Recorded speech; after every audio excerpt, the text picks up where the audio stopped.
Hello friends, Jennifer Pearson here for my last bit of exploration of the Spirit Cats Oracle cards. So, I just realized I didn't give the, it's an independently produced deck, and I didn't say who it was by. It's by Nicole Pear. In any case, I will put some information in the information box below the video so that people can pick up this deck if they so choose, if they're smitten by the kittens as I am. Alright, so this is a different kind of deck interview where I choose the cats visually. I didn't look at the backs. I'm just looking through, choosing them. At one point as I was doing this, I started to sort the cats according to color palette, but I've discovered that it's really quite wide and subtle, so I couldn't put the cats into most of them into any particular category more than maybe 2 or 3 at a time, because the color shifts within the cards. So that's cool. I like that. Alright, so I'm only going to read for this, I'm only going to read the keyword, maybe the cat name and the keyword or something like that, because I don't want this to be particularly long. Alright, so number 1, what card? So I'm choosing a card. What card looks like you? And I ended up with this one, which is Meditation. Chutney. Meditation. So I chose the Meditation card as the one that looks like me. There's one other one that I kind of thought did, but I'm going to leave it at this. And I was just going for brown. It's kind of what I was doing. Soul card. I chose this as my soul card. What is this? The Road Less Traveled. Yeah, that could very well be.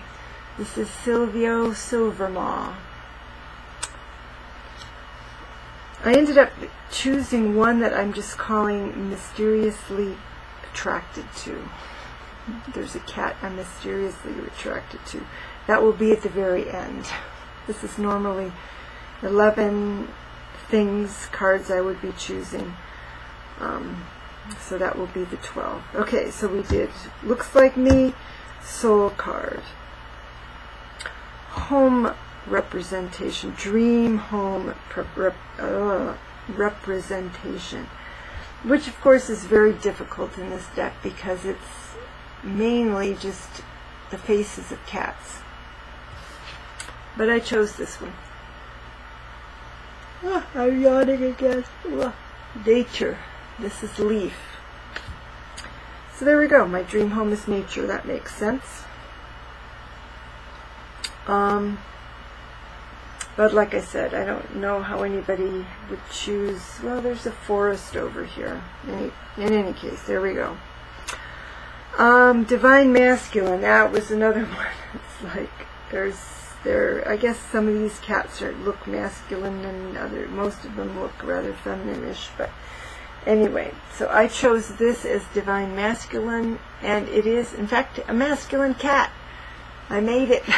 I was thinking I could end up, I don't know. Do you look at cats a lot and think that's a male, that's a female? I suppose I do. Anyway, Wild. Samson. Divine Feminine. Again, there were so many cats who could have gone into that category in this deck, but I chose this one. Oh, it's Night Magic. Vespertine, No Sleep for the Wild. So apparently they're both wild, so they are well suited to each other. Next, Scary. This one was a little challenging. I think my top scary one is going to be this, and it's not it's not frightening scary. To me it's a little bit disorienting, because I had a hard time locating the kitty face. It is right there, but like the cat's being obscured by other things. And this is purification. Meet Calico, the maven of purification. So, yeah. These cards are not designed to be scary. I also think this one's a little weird. Connection. I don't know. There's just something a little weird to that. And then the next closest thing, for a second I was thinking, well, this one's kind of fading out and is kind of ghost-like. And they call this one, she calls this one Unconditional Love. Meet Aiko. But really, you know, it's a stretch to call any of these cards scary. It's not like a tarot deck where you've got the Ten of Swords, you know, or something like that. Okay, so what am I on next? That was Scary for Friends.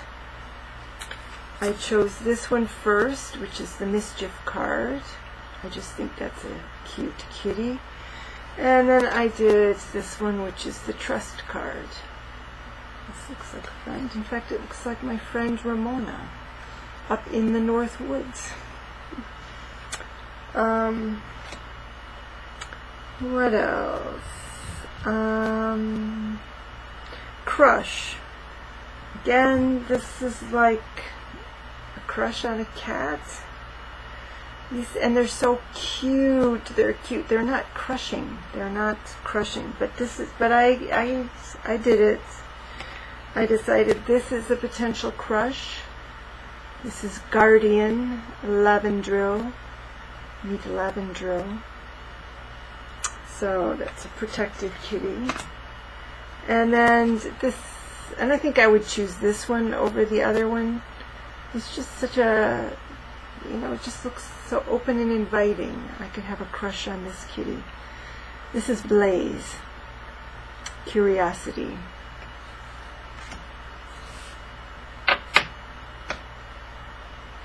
Certainly, one thing I like about this kind of deck interview is it makes you really kind of look at the cards in different ways. Like I said, having a crush on a cat, you know.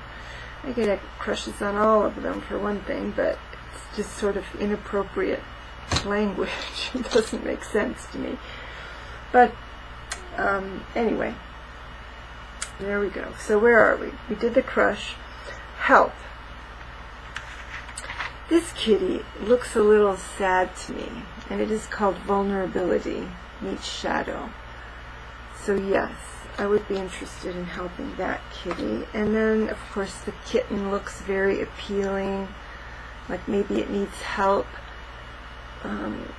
Cuddles meet fluff. Yes. Would you, I mean, could you walk by that cat if you saw it in the street? Of course not. Of course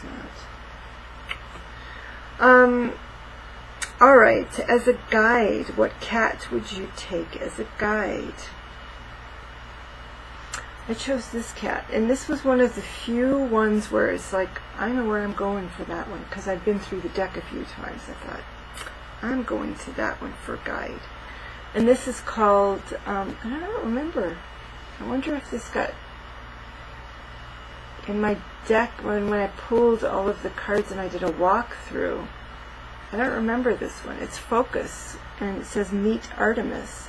So I wonder if it, you know, it was stuck with another card.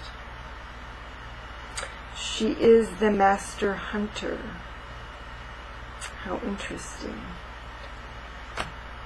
I'm going to put her out because I might need her. That does sound like somebody I need help being the hunter and staying focused. So, last one that's part of the normal deck interview was funny. And of course all of them are sort of cute and funny, you know. They're all sort of cute and funny. But I chose this one. And this is Generosity Meets Sapphire. Generous spirit in us all. So I guess I find generosity, humorous.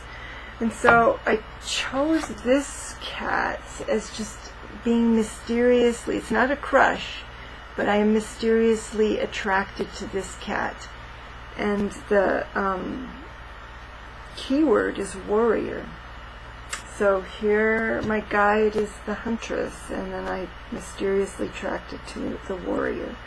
This is Mishkin Rough and Tumble. So maybe that's my need to be assertive with some of the critters coming into my life these days. I've got a knuckle-headed lab. Oh, they're such good dogs, but they can really be such knuckleheads. And of course the big lummox of a shepherd. So I guess I do have to engage my warrior spirit.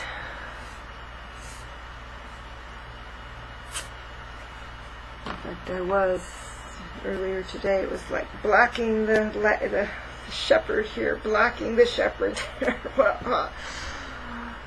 Oh well. So there we go. Final,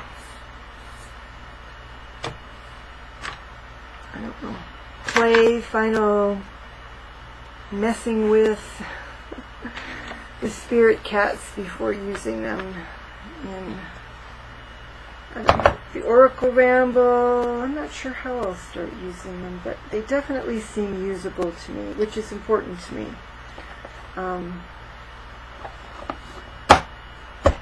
So how fun. Even if I weren't to use them in readings for other people, I think I can certainly have fun with them. And I think they can give me some useful messages. But I think I probably will use them in the Oracle Ramble. I'm ending up with a lot of interesting, diverse Oracle decks. Alright, everybody. That's it for the last deck interview with the Spirit Cats. You'll see them in Oracle Rambles and goodness knows what else. Take care. Bye-bye.